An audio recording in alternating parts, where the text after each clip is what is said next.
So did Chicago get punked at Payback? Welcome back, everyone. This is Jason.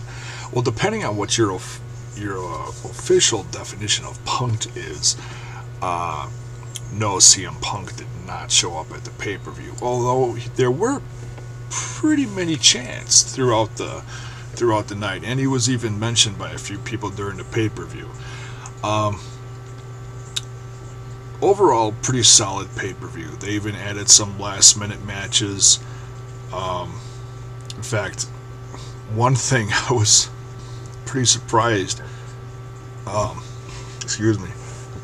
In the first hour of the pay-per-view, there was like 5 matches, and some of those, they could have been a little longer, but nonetheless, there were some definite standout moments of the evening. I'm just going to go through the list and talk about what happened a little bit. The pre-show was just funny. El Torito versus Hornswoggle.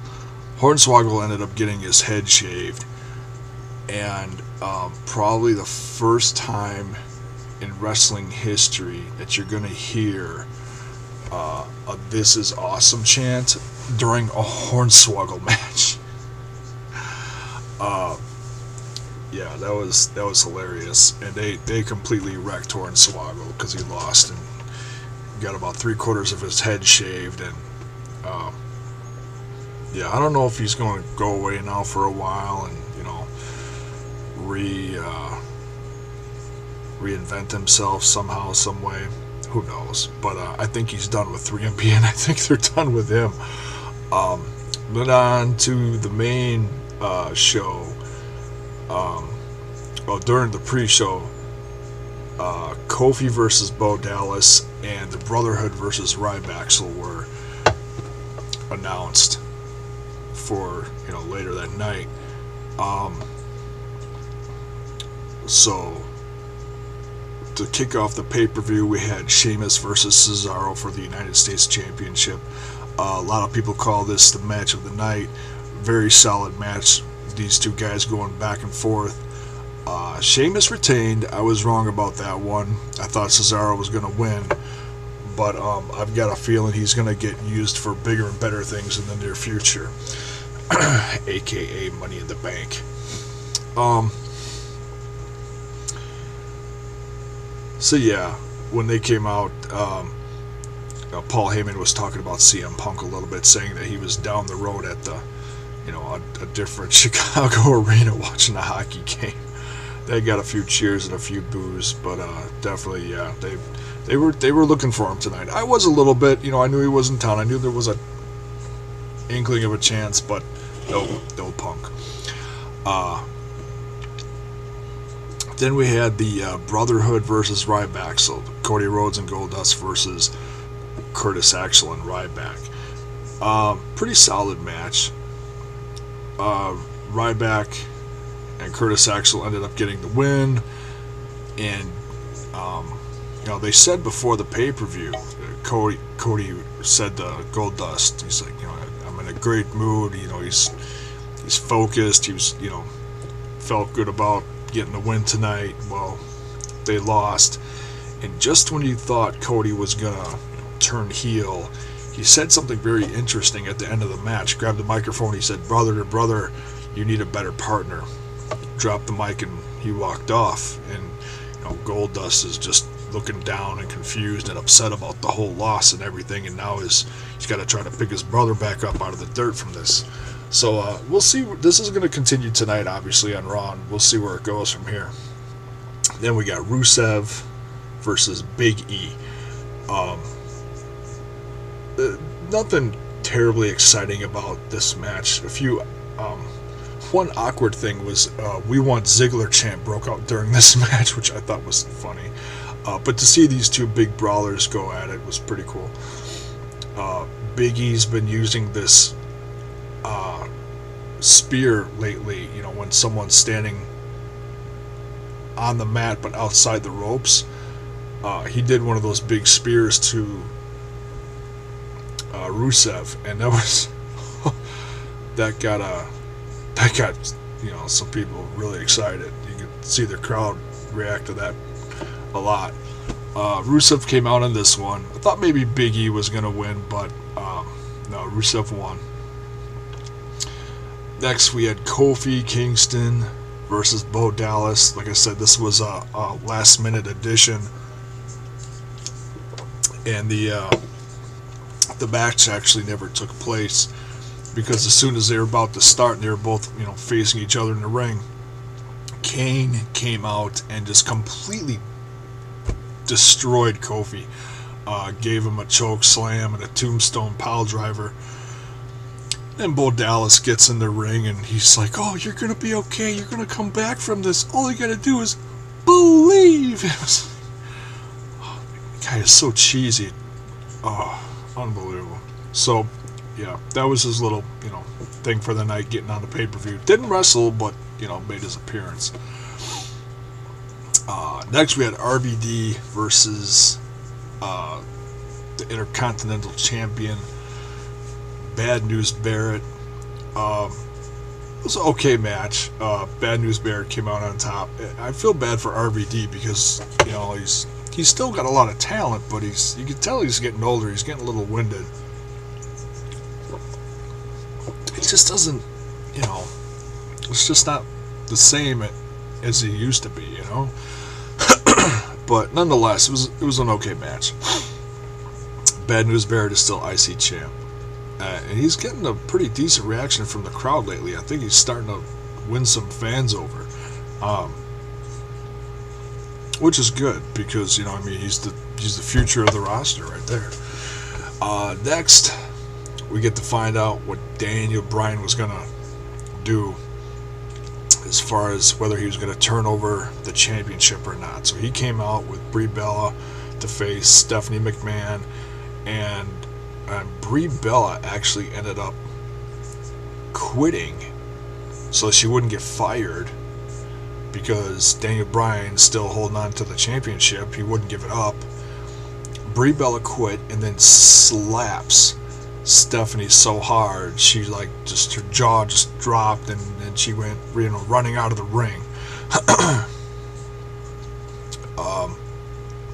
Good crowd reaction there. Another CM Punk reference because they had to and they could. Funny. Steph said something like, "Oh, they want you to quit just like CM Punk did," something like that. Whatever. Funny.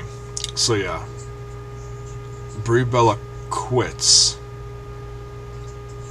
and you gotta wonder why she quit. I've got a feeling there's an underlining story to go along with this, but I'm gonna save that for another video possibly. Next, we had John Cena versus Bray Wyatt. Some other people I noticed online also called this the match of the night. In my opinion, I think it was a tie between this one and the Shield and Evolution match. Cena and Bray by itself didn't make this match.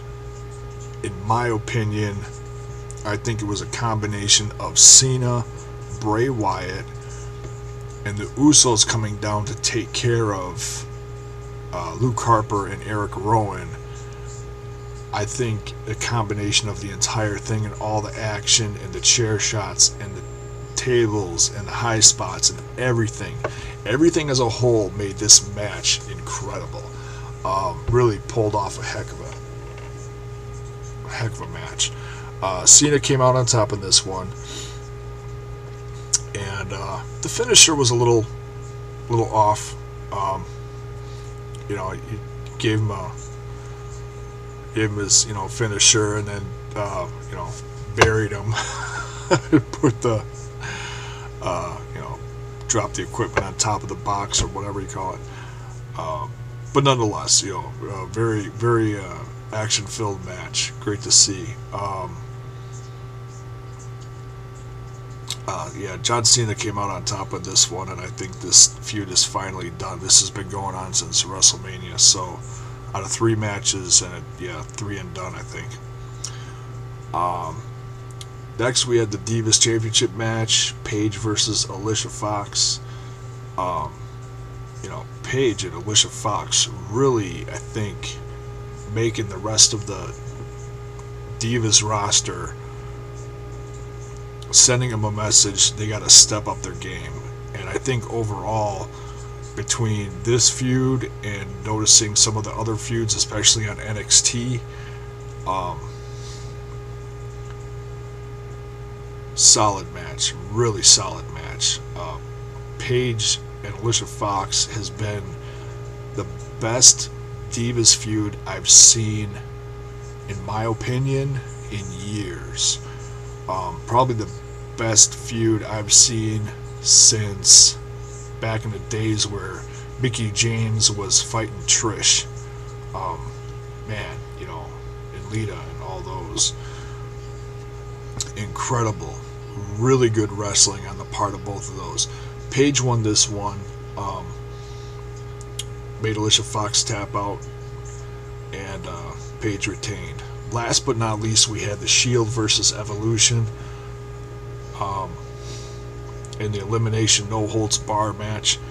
Now, some people, were like, why did they even make this a regular tag match, in a sense? Because they were all over the place, and then they got in the ring, made it a regular tag match, and then they just ended up going all over the place again. Well, I guess you had to have some semblance to the chaos, otherwise it's hard to follow. You can't have 3 screens in one following everyone around. So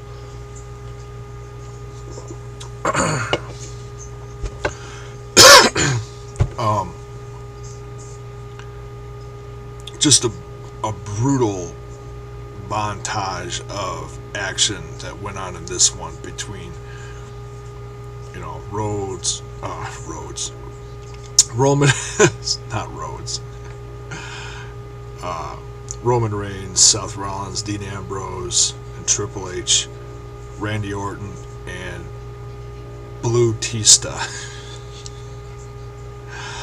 Oh, the meme world is happy about Blue Tista today. Yeah. Coming out with the blue everything on. That was awesome. Good pick. Good pick, Batista. That was what's the word I'm looking for? It was special. Yeah, it was special. Great match. Shield came out on this one. I was wrong. I thought Evolution was going to win the final battle of this one. They dominated for a good portion of this match too. But everyone came off with their finishers at the end, and 1, 2, 3 at the end ended up eliminating Triple H, Randy Orton, and Batista, and Evolution went down. And I think Evolution is, you know what? You gotta wonder what else is in store for Evolution and the Shield. Both groups after this match might be done. I mean, I really don't know what else they could do to top this. Both teams, obviously, as Jared would say, they're broken in half.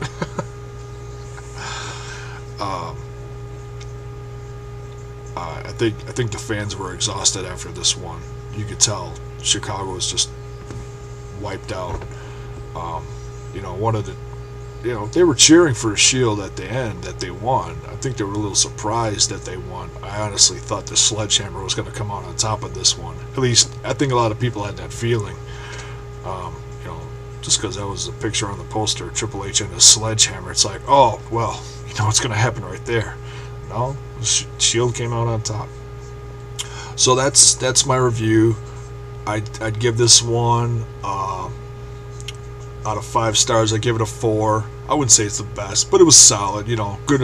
Great amount of action, definitely.